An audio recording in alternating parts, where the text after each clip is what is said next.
If your recycle bin keeps filling up and you don't want to empty it manually every time, Windows 11 can do it for you automatically. In this video, I'll show you how to set it up in just a few clicks, so you can free up storage space without having to remember to do it yourself. Let's get started. First, click the Start button and open Settings. From the menu on the left, select System. Now click Storage.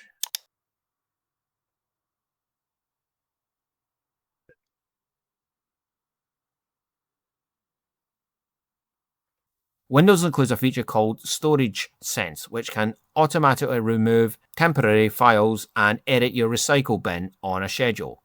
If Storage Sense is turned off, switch it to on. Next, click on Storage Sense to open its settings. Scroll down until you find Delete Files in my recycle bin if they have been there for over option. Click the drop-down menu and choose how long you want Windows to keep deleted files before automatically removing them. You can choose from 1 day, 14 days, 30 days, and 60 days. Choose whichever option works best for you.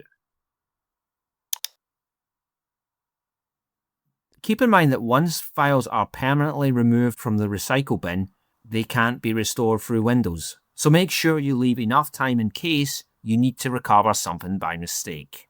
Once you've selected your preferred setting, you can simply close the settings menu. Your changes are saved automatically. From now on, Windows will automatically empty recycle bin based on the schedule you've chosen whenever Storage Sense runs. If you'd like to run it immediately, scroll to the bottom of your Storage Sense page and click Run Storage Sense Now. And that's all there is to it. If you found this video helpful, please give it a thumbs up and consider subscribing for more Windows 11 tips and tutorials. Thanks for watching, and I'll see you in the next one.